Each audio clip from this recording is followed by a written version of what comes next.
I'm running for president.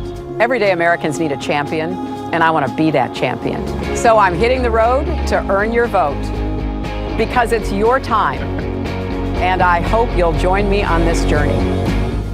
Of course, that was part of Hillary Clinton's announcement video posted on social media Sunday, confirming what we've all known for a while. Hillary's running for president.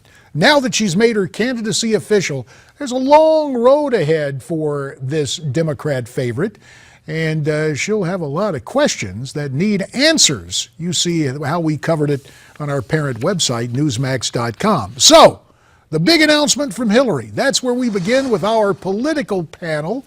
On the right, Javier Manjarres, managing editor for the Shark Tank political blog and the author of the book Brown People, Hispanic Politics and the Disunited State of Amigos.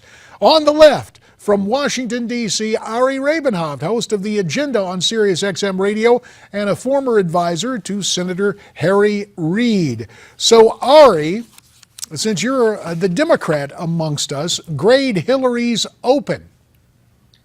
I give it an A-. We'll see. I don't think the open's over yet. We'll see how this van tour goes. But I think the video, to me, it wasn't, frankly, JD, it wasn't a video that spoke to you or Javier. It wasn't designed to. It was designed to speak to me and progressive Democrats and say, I'm here, I'm back, I'm ready to run, and let me explain to you what my campaign's about. And frankly, I thought she did a marvelous job of that. What about it, Javier? Listen, I'm glad it's over. But I saw the video. I think it's very well put together. But what drew my attention the most was when she actually spoke, when she was on the camera. She just seemed like a deer in headlights. She didn't seem like she was just reading a script. I don't think it was coming from the heart. And that speaks to what everyone has thought of Hillary Clinton, that she's disconnected, kind of like what Mitt Romney was disconnected to every regular day Americans. But again, God bless for making the jump. I look for a very lively Democratic primary.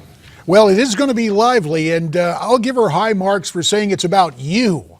In other words, the universal you. And in terms of the lighting, Ari, I don't know if you have the same production engineer, because you're kind of in soft focus today, coming to us via Skype from Washington. At any rate, let's talk about an area where there's a very sharp contrast. South Carolina Republican Lindsey Graham, who has his own designs on running for president, was on CNN's State of the Union yesterday, and he was very critical of Mrs. Clinton's foreign policy. Let's listen and get your reaction.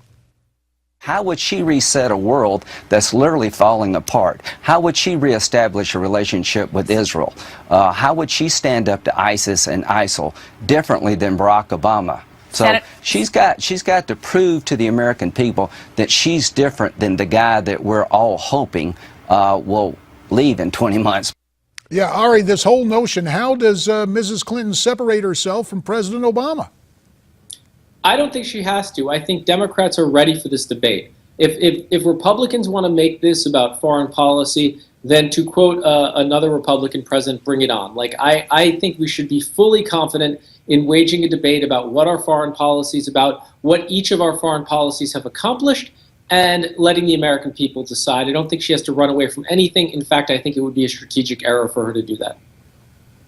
But Ari, just to follow up on JD's question, it would seem to me she's in a little bit of a pickle here, because when you come to the general election, clearly she has to separate herself from Obama, because Obama's numbers are low. Swing voters, soccer moms are very disillusioned with Barack Obama. But in the primary, she can't run away from Obama, because that could be, she would aggravate the left in a lot of ways. How does she straddle that balance, primary to general? Well, there are two fallacies in what you said, and I'd like to bring them up first. With respect to my former boss, Mark Penn, who created the whole soccer mom thing, that demographic was a 1996 demographic. We're in a 2016 election, first off. Second, the idea that swing voters are some major portion of the electorate just isn't the case anymore. The fact is, this electorate is exceedingly polarized. This electorate is exceedingly narrow. And the fact is, we can have this debate, but there are very, very few actual swing voters out there. And their take on the election is, I think that, look, I think running away, when partisans on each side run away from their own party's accomplishments, own party's achievements, and even own party's failings, it creates a perception among voters that you're weak, swingy, and untrustworthy. I think the politicians who tend to lose are those who run away from who they are. And I think Hillary would be making a mistake in doing that. Well, mindful of that, we've got to run away. It's not that we're running away from who we are. It's just we have a commercial break coming up. On the other side of the commercial, we go to the other side of the aisle. Marco Rubio and his anticipated announcement. All that's ahead with our political panel. But he has a complicated path to victory. There's no question that he's a fresh face on the Republican scene. But at the same time, George, his position on immigration, for example, where he was part of the bipartisan group of senators that pushed this comprehensive immigration reform, and then he began to steadily walk back from it. I think Marco Rubio is going to be a compelling candidate, but you know what? I wouldn't give him the nomination too soon. Former Al Gore campaign manager Donna Brazile on ABC's This Week saying Marco Rubio's chances for the nomination may be kind of tough because of his on-again, off-again stance on immigration. Of course, Senator Rubio is scheduled to announce his bid for the presidency later today. He would be the third major Republican candidate to officially throw his hat in the ring. So what about it? Can Rubio pull this off? It's a subject to continue our conversation with our political panel. Again, from the right, Javier Manjarres, managing editor of the Shark Tank political blog. In the center there, our good friend who's really on the left, Ari Rabin-Havt, host of SiriusXM's The Agenda and a former advisor to Senator Harry Reid. And from Newsmax Washington, weighing in with some questions, Jack Bergman. Now, Javier, you know Marco pretty well. Are people underestimating him or overestimating him?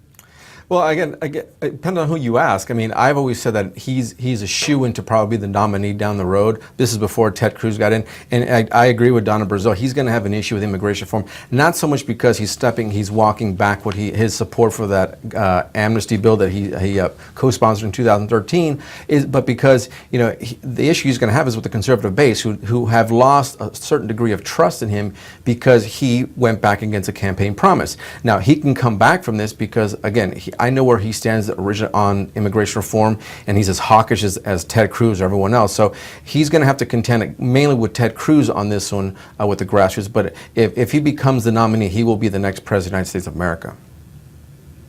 Hey, Javier, let me ask you Yep. this. It seems to me, with Rubio saying he's not running for the Senate in Florida, which that part of it kind of surprised me, this guy's really throwing the dice. I mean, I admire him, but isn't it the case that this for him is an enormously high-risk strategy? Because if you sit in the Senate, you know, you would have a number of elections given his age to be a potential Veep candidate. Mm-hmm. You could run in the future. If he loses, and frankly that's likely, he's out. He's out of the Senate. He's out for running for president. He'd have to run in Florida again to get back in the game. Isn't this a very high-risk strategy? Well, I disagree with you. I don't think it's likely that he'll lose. There's a very good chance that he'll win. But again, everyone knows, at least people who are in the know, Marco never really liked the Senate, doesn't like working in the Senate. Nothing gets done, at least through the years of Harry Reid. But I see the bigger issue here for him is that he needs to make sure that the Republicans retain the seat in Florida, because if he does it, if the Republicans lose his seat, whether he becomes president or not, that's his legacy, that he jumped ship, he ran from running for re-election, and because of that, the Republicans lost a seat in Florida.